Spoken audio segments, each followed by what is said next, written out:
ሀገር ጥዩፉን ወንጀል አምርራ ባትፈልገውም የሷን መጠንከር የህዝቦቿን መበልጸግ ያልፈለጉ ሌቦች ከሌላት አንጡር ሀብት ላይ በቀደመው ጊዜ ክፉኛ ሲሰርቋት ኖረዋል። ቢሳካላት ኑሮማ ሌብነትን አብዝታ የምትጠየፈው ኢትዮጵያ በተቋማዊ መልኩ ለመዋጋት ያስችላት ዘንድ ቀደም ብላ የሥነ ምግባርና ጸረ ሙስና ተቋምን በማቋቋም ከአፍሪካ ሀገራት በግንባር ቀደምትነት የምትጠቀስ ናት። ብዙ አስባ ሩቅ ተልማ ያዋለደችው ተቋምም ሳይጠናከር ቀርቶ የሚፈለገውን ውጤት አላስመዘገበም ነበር። የሥነ ምግባርና ጸረ ሙስና ኮሚሽን ከተቋቋመ 25 ዓመታት ቢሆነውም የመደመር መንግስት ለተቋም ግንባታ በሰጠው ትኩረት የተቋሙ አቅም ይበልጥ እየጎለበተ የመጣው ግን አሁን ላይ ነው። ከዚህ በፊት ከነበሩት ዓመታት በ25 ዓመታት ከነበሩት ኮሚሽኑ በፊት የህግ ማስከበሩን ጨምሮ ይሰራ ነበር። ከዛ በኋላ ግን የመከላከል ስራውን ነው የምንሰራው።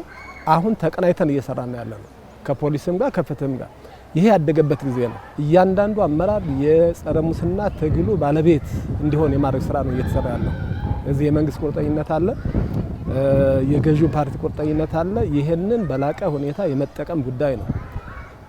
በሶስተኛ ደረጃ የተቀመጠው ከሶስቱ የትግል ምሰሶች መከላከል፣ ማስተማር፣ የህግ ማስከበር ስራ ነው። የህግ ማስከበር ስራውን ደግሞ ከፖሊስና ከፍትህ ጋር በጋራ በቅንጅት እየሰራን ያለ ክቡር ጠቅላይ ሚኒስትራችን ሙስና ቀይ መስመር ነው ያሉትን በተግባር እየታየ ነው ያለው በቁርጠኝነት። አሁን እነዚህ የሚወሰዱ እርምጃዎች ሁሉ በጥናት ላይ የተመሰረቱ ናቸው። ስለዚህ ይህንን በላቀ ሁኔታ እንጠቀምበታለን። የ5ኛ ዓመት በዓላችንን ስናከብር እርግጥ ነው ኢትዮጵያ አሁን እየፈጠረች ያለችው የብልጽግና ጉዞ ሁለንተናዊና ፍትሃዊ ተጠቃሚነት እንዲረጋገጥ በሌብነት ትግሉ ላይ ህዝቡ ባለቤት መሆን እንዳለበት ይግድ ይላል። የሌብነት ዳፋው ገፈት ቀማሹ ዞሮ ዞሮ ሀገርና ዜጎቿ በመሆናቸው ህዝቡም ሌብነትን ይከላከል ሲባል ከድርጊቱ ጥፋት የተነሳ ነው። ሙስና የሀገርን ሀብት የሚያራቁት በማንኛውም መመዘኛ ሙስና ማንም ቶለሬት ሊያደርገው የሚገባ ነገር አይደለም። ሙስና ባለበት ልማት የሚባል ነገር የሚታሰብ አይሆንም። ሙስና ባለበት ሰላም የሚባል ነገር የሚታሰብ አይደለም። የሌሎች ሀገሮች ልምድና ተሞክሮ የሚያሳየውም ይሄ ነው። ሙስና በአግባቡ የተከላከሉ ሀገራት የተሻለ እድል፣ የተሻለ ብልጽግና አረጋግጠዋል። ሙስናን በአግባቡ ማኔጅ ማድረግ ያልቻሉት እንደነ ሶማሌ፣ ደቡብ ሱዳን ያሉት ደግሞ ያሉበትን ቀውስ ይታወቃል። ስለዚህ ይህን የመንግስት ቁርጠኝነት አለ። ዋናው የኛ ጥናት ያመለክት የነበረው የመልካም አስተዳደርና የአገልግሎት አሰጣጥ መሰረታዊ ችግሮች ነበሩ።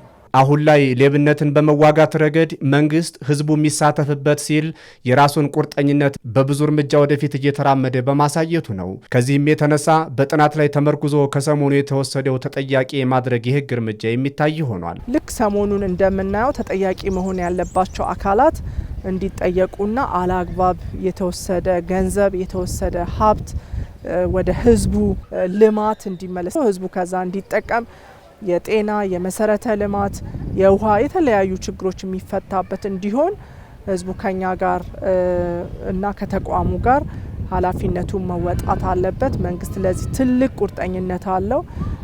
ትላልቅ ለውጦችም እየመጡ ነው። አሁን የመደመር መንግስት ሌብነት ላይ ሲዘምት ከጊዜያዊ ስራ ባሻገር ተቋምን ባሰራር ትውልድን በስነ ምግባር እየገነባ ነው። ለዚህም ነው የመንግስት አሁናዊ ቁርጠኝነት ከቃል በላይ የሆነው። የፖለቲካ ቁርጠኝነት የሚገለጸው በቃል ብቻ አይደለም። አንደኛ ለስራው ምቹ የሚሆኑ ፖሊሲዎችን፣ ህጎችን፣ ዓለም አቀፍ ስምምነቶችን፣ ፕሮግራሞችን መያዝና ለዛ ስኬታማነት መስራትን ይጠይቃል።